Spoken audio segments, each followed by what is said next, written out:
আসসালামু আলাইকুম, শুভ নববর্ষ। বাংলার নতুন বছরের প্রথম দিন হাজবেন্ডকে নিয়ে ঘুরতে আসলাম নারায়ণগঞ্জ সোনারগাঁয়ে অবস্থিত জাদুঘরে। এই জায়গাটা যেহেতু সে কখনো আসে নাই, আমরা ছোটবেলায় প্রচুর এসেছি, বাট সে কখনো আসে নাই, তাই ভাবলাম তাকে নিয়ে বৈশাখের দিন এখানেই ঘুরে যাই।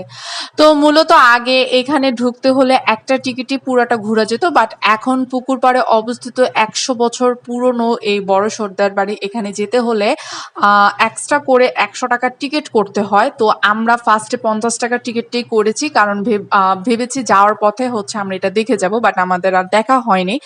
আমি এমনিতেও এই সোনারগাঁয়েতে প্রচুর এসেছি, প্রতিটা অংশে আমার অনেক ছবি আছে, অনেক ছোটকাল থেকে এসেছি। আর লাস্ট টাইম এসেছিলাম আমরা ফুল ফ্যামিলি, মানে আমাদের বাসার পুরো ফ্যামিলি, তখন আমার নানা ভাইও ছিল।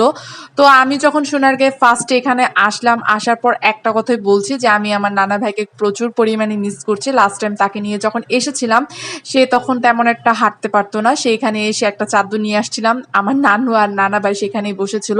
তো তাদেরকে প্রচুর পরিমাণে মিস করেছি। যাই হোক, এখন সে নেয়, আল্লাহ তাআলা তাকে বেহেশত নসিব করুক, তাকে প্রচুর পরিমাণে মিস করেছি। তো এখানে হচ্ছে এই যে জাদুঘর, এটাতে আমরা যাব, যেহেতু আমাদের আস্তে আস্তে দুপুর হয়ে গিয়েছিল আর রাস্তা ঠিক সেরকম কোনো জ্যাম ছিল না। আর আমরা খুব ফাস্টেই চলে আসছি, খুব দ্রুত এসেছি। তো আসার পর হচ্ছে এখানে একটু হালকা পাতলা খেয়ে একটু ফ্রেশ হয়ে নিলাম। আর এটা হচ্ছে আমার বিয়ের চুড়ি। আমি কাঁচের চুড়ি কোথায় রেখেছি খুঁজে পাইনি, কারণ হঠাৎ করে প্ল্যান করা হয়েছিল সকালবেলা। তো সকালবেলা ঘুম থেকে উঠে ইলিশ পান্তা খেয়ে তারপরে কিন্তু আসছি। আচ্ছা, যাই হোক, এই সুন্দর ড্রেসটা হচ্ছে আমার উকিল বাবা ঈদে আমাকে গিফট করেছে। অসম্ভব সুন্দর ছিল ড্রেসটা, একদম বৈশাখের জন্য পারফেক্ট ছিল। তাদেরকে অসংখ্য ধন্যবাদ এত সুন্দর ড্রেসটা আমাকে গিফট করার জন্য। আমার ছেলেকেও একটা ড্রেস গিফট করেছে। আর আপনাদের ভাইয়ের যেই শার্টটা পরেছে, এটা হচ্ছে আমাদের বাসার থেকে এই শার্টটা গিফট করেছে। সে খুব লাইট কালারের শার্ট পরতে পছন্দ করে। তো ইন রিয়েল এই শার্টটা কিন্তু প্রচুর সুন্দর ছিল, আর কালারটা খুব লাইট ছিল। তো ও পাঞ্জাবি পরতে চেয়েছিল, আমি বলছি তোমার পাঞ্জাবি পরার কোনো দরকার নেই, কারণ তোমার ছেলে সাথে গেলে সে অলওয়েজ কুলেই থাকবে, সে কুল থেকে নামবে না, তখন তোমার আনইজি ফিল হবে। তাই তুমি শার্টই পরো, পাঞ্জাবি পরার কোনো দরকার নেই। তো এখানে হচ্ছে মঙ্গল শুভযাত্রা যাচ্ছে।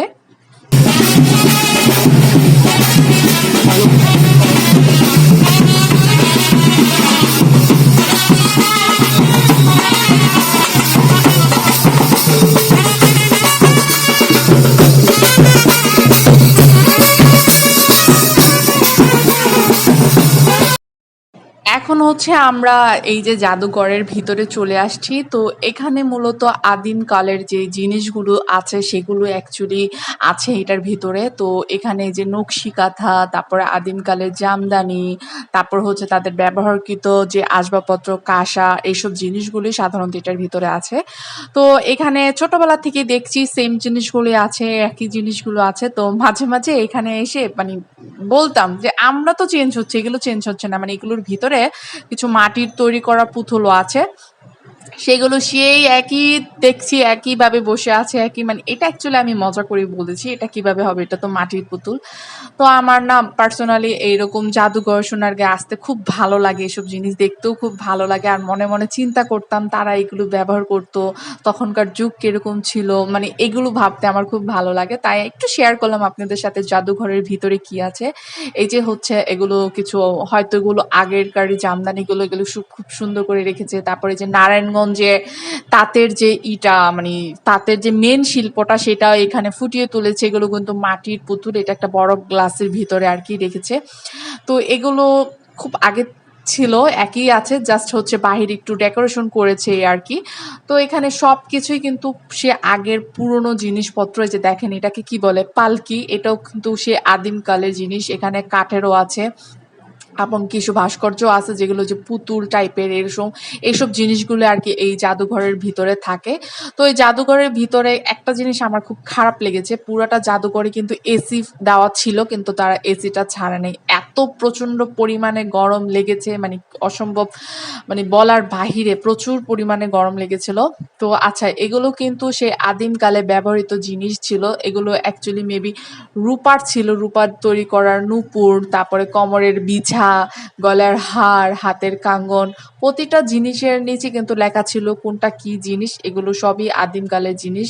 তো এগুলোই সাধারণত এটার ভিতরে থাকে। আমি ট্রাই করেছি আপনাদের সাথে একটু শেয়ার করা। আর যখন আমরা ছোটকালে আসতাম তখন এগুলোর ভিতরে কিন্তু ক্যামেরা নিয়ে আসা অ্যালো ছিল না। বাট এখন জানে সবার হাতেই ফোন থাকে, সবাই কিন্তু এগুলো ভিডিও করে, ছবি তোলে। তো এখন আর এগুলোর কোনো সমস্যা নাই। এখন এগুলো নিয়ে আসা মানে ছবি তোলা কোনো প্রবলেম হয় না, কিন্তু আগে অবশ্যই হতো। তো যারা যে ট্রাভেলিং ব্লগগুলো করে বা যারা ভ্রমণের ব্লগ মানে করে, তাদের ভিডিওটা দেখলে আপনি খুব সুন্দরভাবে বুঝতে পারবেন। তারা খুব সুন্দর করে বুঝিয়ে দেয়। তো আমি যেহেতু ওইসব ভিডিও করছি না, আমি ঘুরতে আসছি আর সেখান থেকে মাঝে মাঝে আমি একটু ট্রাই করেছি ভিডিও করে রাখার, আপনাদের সাথে শেয়ার করব। এটা কিন্তু পুরোটাই হচ্ছে জাদুঘরের ভিতরে। এইটা আমি একটু ট্রাই করলাম আপনাদের সাথে শেয়ার করার। আর এই যে ব্রিজটা দেখছেন না, এই ব্রিজে কিন্তু আমার অনেক ছবি আছে ছোটবেলায়, তাই এখানে একটু ছেলে আর ছেলের বাবার একটু ভিডিও করে নিলাম। তো আচ্ছা, এখন হচ্ছে যেহেতু আমরা পহেলা বৈশাখের দিন আসছি, তো তার মেইন যে পার্ট সেটা হচ্ছে এটার ভিতরে হচ্ছে আজকে প্রোগ্রাম হবে, তারপর হচ্ছে এখানে বৈশাখ উপলক্ষে মেলা ছিল, সেটা হবে। তো আমরা প্রোগ্রামটা যখন শুরু হয়েছিল তখন আমি একটু ভিডিও করেছি, মানে প্রোগ্রামটা আর কিছুক্ষণ পরেই শুরু হবে। প্রচুর পরিমাণে ভিড় ছিল, প্রচুর পরিমাণে ভিড় ছিল এটার ভিতরে। তো আমরা এখানে একটু আসছি, কিন্তু এত বেশি গরম ছিল এখানে থাকার কোনো সম্ভব ছিল না। তো আমরা সেখান থেকে বেরিয়ে গিয়েছি, বললাম যে থাক, এটা দেখা লাগবে না, আমরা বাইরে থেকে গান শুনলেই চলবে।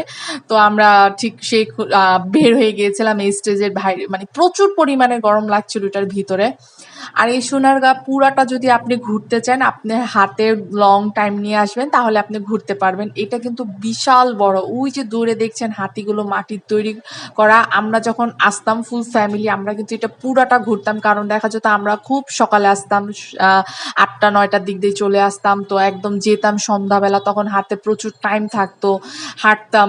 মানে ফুল আর এইসব জায়গায় না যত বেশি লোক আসে তত বেশি মজা হয়। সত্যি কথা বলতে আমি আজকেই ফার্স্ট টাইম একা এসেছি হাজব্যান্ডের সাথে। সবসময় ফুল ফ্যামিলি আসতো, তার সাথে আরো অনেকে আসতো, দেখা যেত আরো কাজিন, মানে সবাই মিলে আসতাম। তো এই জায়গাটা খুবই মজা লাগতো, খুব সুন্দরভাবে উপভোগ করতাম। ইচ্ছে ছিল এখানে অনেক মানুষ আসার, বাট সাডেনলি আর হয় নাই কা। যাই হোক, তাদেরকে খুব মিস করছি, আসলে হয়তো আরো বেশি মজা হতো। তো এখানে এই মেলাটা কিন্তু সবসময় থাকে, যেরকম নাগরদোলা, তারপরে এটা কি বলে, যাই হোক, এগুলো সবসময় থাকে এই সোনারগাঁয়ের এই জাদুঘরের ভিতরে। এটা মেলা উপলক্ষেও হয়তোবা আমি সঠিক জানি না, কিন্তু আমি যখনই আসছি এটা আমি দেখেছি। আর এখানে হচ্ছে তখন এখানে অলরেডি কনসার্ট হচ্ছিল। আর এখানে হচ্ছে যে মেলার যে ঐতিহ্য থাকে, মাটির হাঁড়ি পাতিল, তারপরে হচ্ছে যে আমরা সাধারণত যে দোয়েল চত্বরে যেসব জিনিসগুলো দেখি না, এখানে সেই জিনিসগুলোই ছিল। আর তারা প্রাইসটা মোটামুটি রেখেছিল, কিন্তু একদম কোনো বার্গেনিং করার ওয়ে ছিল না। কিন্তু এখান থেকে আমি একটা কিনেছি, এটাকে কি বলে, এই যে একতারা না দোতারা, সেটা আমি ছেলের জন্য কিনেছি, কিন্তু সেটা ভুলেই আমরা ওইখানে রেখে এসেছি। মানে বিকাল যখন হয়েছিল আমরা একটা জায়গায় একটু বসেছিলাম, সেখানে ফালিয়ে রেখে এসেছিলাম। তো এটা আমি যখনই সোনারগাঁয়ে যাই সেখান থেকে একটা কিনে নিয়ে আসি, আমার কাছে বেশ ভালো লাগে ওগুলো। ওটাকে কি বলে, একতারা না দোতারা, যাই হোক, ওইটাই কিনেছিলাম। এই যে এখন যেগুলো দেখছেন না, এটার বড় সাইজটা আমি কিনেছিলাম ছেলের জন্য, কিন্তু ওইটা আমি ভুলে রেখে আসছি। তো এখানে প্রচুর পরিমাণে পাটের ব্যাগ ছিল, মাটির গহনা ছিল, কাঠের জিনিস ছিল, মাটির হাঁড়ি পাতিল ছিল, নকশি কাঁথা ছিল, পাটের তৈরি কার্পেট ছিল, অনেক কিছু ছিল এই মেলাটার ভিতরে। আমার কাছে তো বেশ ভালো লাগছে, আমি প্রতিটা স্টল ঘুরে ঘুরে দেখেছি। আর এখানে কিন্তু শুধু যে বসছে তা না, এখানে কিন্তু বেশ ভালো বিক্রয়ও হচ্ছে। আমি দেখছি অনেকে কিন্তু এখান থেকে কেনাকাটাও করছে। বেশ ভালোই লেগেছিল। কিন্তু আমি একটা ল্যাম্প খুঁজছিলাম, কিন্তু সেই ল্যাম্পটা সেখানে ছিল না। এটা দোয়েল চত্বরে হবে। আমি আমার ডাইনিং স্পেসের জন্য, মানে ডাইনিং রুমে ওইটা ইউজ করব, তাই ওইটা খুঁজেছিলাম, কিন্তু পাই নাই। আমার এটা তো হারিয়ে গিয়েছে, কিন্তু এটার স্মৃতিটা রয়ে গিয়েছিল। ভিডিও করেছিলাম ছেলের জন্য একটু। তো ছেলে এটা পেয়ে খুবই খুশি, কারণ এটাতে খুব সুন্দর একটা শব্দ হয় আরকি। তো এটা অ্যাকচুয়ালি এটার নামটা কি আমি সঠিক ভুলে গিয়েছি। যদি ভুল হয়ে থাকে ক্ষমা দৃষ্টিতে দেখবেন। এই মেলাটা কিন্তু বিশাল বড়, প্রচুর বড়, অনেকগুলি স্টল আছে। প্রতিটা স্টল আমি ট্রাই করেছি আপনাদের জন্য ঘুরে ঘুরে ভিডিও করার জন্য। আর এগুলো হচ্ছে বেতের তৈরি করা জিনিস, এগুলো হচ্ছে বেতের দোলনা, তারপরে বসার যে কি বলে চেয়ার, এগুলো ছিল। আর এগুলো হচ্ছে হাতে আর্ট করার হচ্ছে ওয়াল ম্যাট। তারপরে এটা ছিল যে কক্সবাজারে দেখি না ঝিনুক শামুক দিয়ে যে ওই ঝোলগুলো তৈরি করে, সেগুলো ছিল। তো মোটামুটি বেশ বড়ই ছিল। আর ঘুরেও দেখলাম পুরাটা মেলা, আপনাদের সাথেও শেয়ার করলাম পুরোটা মেলা। কই তোমার লাগাটা কই? তুমি একটু ঘুরাও।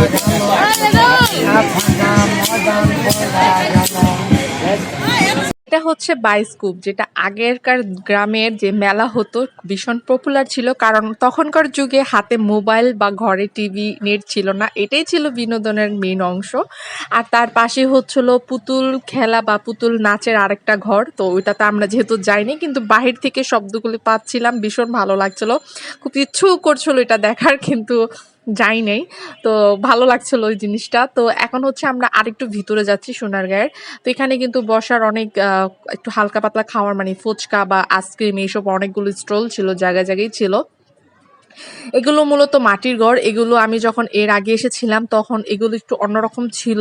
আর এখন একটু বসার স্পেস করেছে, মানে মাটির ঘরগুলো খুব সুন্দর করে আবার নতুন করে তৈরি করেছে। এখানে চাইলে বসে রেস্ট নেওয়া যাবে, বাচ্চা কাচ্চা নিয়ে আসলে আর কি, ফ্যামিলি সবাই আসলে এখানে বসে খাওয়া দাওয়া করা যাবে অথবা একটু রেস্ট নেওয়া যাবে। আর ঘরগুলো তো প্রচুর পরিমাণে ঠান্ডা ছিল সত্যি কথা বলতে, যেহেতু এটা মাটির ঘর অবশ্যই ঠান্ডা লাগে। আর এখানে একটা পালকি ছিল, এখানে বসে সবাই একটু ছবি টবি তুলছিল।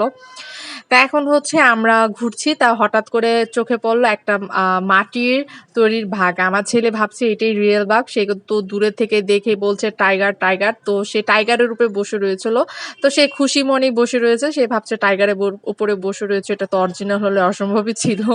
সে এটা অরিজিনালি ভাবছিল, যেহেতু ছোট মানুষ। আচ্ছা যাই হোক, এখন হচ্ছে সোনারগাঁয়ে যেটা সবসময় থাকে এই মার্কেটগুলো, সেই মার্কেটে আমি এসেছি।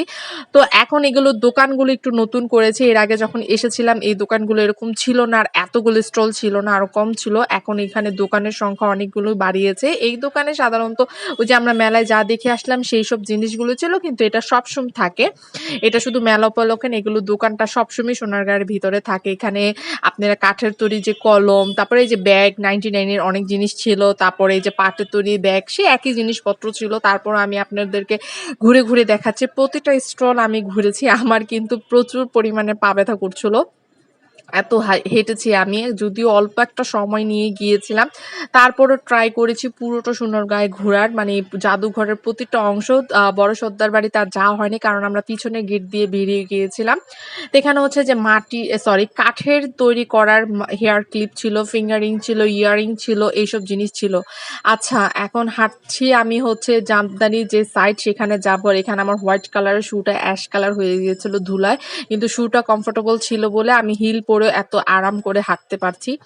তো এখানে যে জামদানির দোকানগুলো ছিল, প্রতিটা দোকানে এত অসম্ভব সুন্দর সুন্দর জামদানি ছিল, একদম সত্যি মনোমুগ্ধ করার মতন জামদানিগুলো ছিল। প্রতিটা জামদানি ছিল অসম্ভব সুন্দর। এখানে এক একটা এক এক রেঞ্জ ছিল, হাই রেঞ্জেরও ছিল, লো রেঞ্জেরও ছিল। তো শুধু যে শাড়ি ছিল তা না, তার সাথে কিন্তু সালোয়ার কামিজ ছিল, পাঞ্জাবি ছিল, টু পিস ছিল, ওয়ান পিস ছিল। এখান থেকে কিন্তু আপনারা অন্য সব জায়গা থেকে একটু কম প্রাইসেই পাবেন, আর জামদানির অনেক ধরনের কালেকশন পাবেন। আমার খুব ইচ্ছে ছিল এখান থেকে একটা জামদানি নেওয়ার। এমনিতেও আমার অনেক জামদানি পছন্দ, আলহামদুলিল্লাহ আমার বেশ কিছু জামদানিও আছে, যেহেতু আমার হাজবেন্ডের একটা টাইমে শাড়ির বিজনেস ছিল, আমাদের এরকম মেলা দিত, তখন এরকম জামদানি উঠাইতো। তো তখন একটা জামদানি, একটা না অনেকগুলো জামদানি আছে। তো আমার পার্সোনালি জামদানি শাড়ি খুব ভালো লাগে। আর তাঁতেরও এখানে অনেক কিছু ছিল, সালোয়ার কামিজ, তারপর ফতুয়া। তো তাঁতের জিনিসগুলো না একটু ভারী হয়, গরম লাগে, এটা আমার ভালো লাগে না। আর জামদানি কাপড় কিন্তু অবশ্যই খুব যত্ন করে পরতে হয়। এই হোয়াইট কালার ড্রেসটা আমার কাছে খুব ভালো লেগেছিল। এটার প্রাইস 1200 টাকা বলেছিল, কিন্তু এক প্রাইস, তারা বার্গেনিং করার কোনো ওয়ে দেয় না। তো এই গাছটা চিনেন? এই গাছটার নাম কি বলে বলেন তো? এটার নাম হচ্ছে লজ্জাপতি গাছ। আমি যখন ছোটবেলায় একবার সোনারগাঁয়ে এসেছিলাম, অনেক ছোট ছিলাম, তখন আমার আম্মু এটা দেখিয়েছিল যে এই গাছের পাতার মধ্যে টাচ করলে দেখবা কি পাতাগুলো সব একদম লজ্জায় একদম হয়ে যায়, মিশে যায়। তো সেটা হঠাৎ করে যখন চোখের সামনে পড়লো, এত খুশি লাগছিল, মানে অনেক গাছ ছিল কিন্তু এরকম, আমি কিন্তু খেয়াল করিনি। ঠিক যখন বাহিরে চলে আসবো ঠিক ওই টাইমে আমার এটা চোখে পড়ছে। তো আমি তো মানে কি বলবো, এটার ভিডিও না করে পারলামই না। অনেক গাছ ছিল এরকম লজ্জাপতি গাছ, এটাকে মেবি লজ্জাপতি গাছই বলে। এখন আপনারা যারা যারা এটাকে কি গাছে বলেন অবশ্যই আমাকে একটু কমেন্টস করে জানাবেন। আমরা এটাকে লজ্জাপতি গাছ বলেই জানি। তো এখানে লজ্জাপতি গাছগুলোকে একটু লজ্জা দেখালাম। আর এটা একটা দোকানের মধ্যে যেরকম তাঁতের যে শাড়িগুলো তৈরি করে সেই মেশিনটা ছিল, সেটা একটু ভিডিও করলাম। আপনারা চাইলে এখানে নিজের মতন কাস্টমাইজ করেও নিতে পারবেন শাড়ি, জামদানি শাড়ি। তো আমার মনে হয় না এখানে আপনার মনের মতন পছন্দের যে জামদানিটা পাবেন না, কারণ ওদের অনেক কালেকশন ছিল জামদানির। একটা না একটা শাড়ি অবশ্যই আপনার পছন্দ হয়ে যাবে। তো এখন হচ্ছে আমরা সোনারগাঁ মানে জাদুঘর থেকে বের হয়ে যাচ্ছি। এখন হচ্ছে আমরা আরেকটা জায়গা যাব, দুইটা খুব কাছাকাছি, মাত্র 20 টাকা রিক্সা ভাড়া লাগে। এখন হচ্ছে আমরা পানাম সিটিতে যাব। এটা হচ্ছে নারায়ণ ওই সেম জায়গাতে একটু দূরত্ব। আগে 10 টাকা রিক্সা ভাড়া লাগতো, এখন 20 টাকা লাগছে। আর এটার ভিতরে জনপ্রতি 20 টাকা করে টিকিট লাগে। তো এটার ভিতরে হচ্ছে আমাদের নারায়ণগঞ্জ যখন সোনার রাজধানী ছিল, অনেক প্রাচীনকালে আর কি, তখন এখানে নাকি বড় বড় ব্যবসায়ীদের বাড়িঘর ছিল। তো সেই বাড়িঘরগুলো খুব সেই আমলে খুব এই এলাকাটা খুব নাম ছিল। তো এই এলাকার প্রতিটা বিল্ডিং এর দেওয়ালের কাজগুলো ছিল অদ্ভুত সুন্দর, কিন্তু এখন এখানে ভিতরে প্রবেশ করা একদমই নিষেধ, কারণ এগুলো সব ঝুঁকিপূর্ণ হয়ে গিয়েছে। কারণ এত বছর পুরনো জিনিসগুলো রয়েছে, খুব ভালো করে তারা তৈরি করেছিল বলে এখন পর্যন্ত এগুলো কিন্তু রয়েছে, না হলে কিন্তু থাকতো না। তো কিছু কিছু বাড়িতে এর আগে যখন এসেছিলাম দেখেছিলাম হিন্দু ভাড়াটিয়ারা থাকতো, কিন্তু এখন আর সেগুলো নাই। এখন সম্পূর্ণটাই খালি, আর এখন ভিতরে প্রবেশ করাও যায় না। তো এগুলো প্রতিটা বাড়ির কাজ কিন্তু খুব সুন্দর ছিল, কারুকাজগুলো খুব সুন্দর ছিল। এখানে হচ্ছে আমি একটা রিলস ভিডিও তৈরি করার জন্য ভিডিও করছিলাম, কিন্তু যখন ভিডিওর মাঝখান দিয়ে অন্য কেউ চলে যায় তখন ভিডিও করার ইচ্ছাটা কিন্তু চলে যায়। তো যাই হোক, চেষ্টা করেছি পানাম সিটির ভিডিওটা আপনাদের সাথেও শেয়ার করা। যেহেতু সোনারগাঁয়ে এসেছিলাম তাই ভাবলাম একসাথে দুইটা ঘুরে যাই। তো ইচ্ছে ছিল না সোনারগাঁয়ে যে তাজমহলটা সেটাও দেখার, কিন্তু হাতে একদমই সময় নাই, কারণ এখন অনেকটাই সন্ধ্যা হয়ে গিয়েছে, কারণ আমরা আমাদের ফিরে যেতে হবে। তো এখনই চলে যাব। সবাই ভালো থাকবেন, ভালো লাগলে অবশ্যই সাবস্ক্রাইব এবং লাইক করবেন। আল্লাহ হাফেজ, আসসালামু আলাইকুম।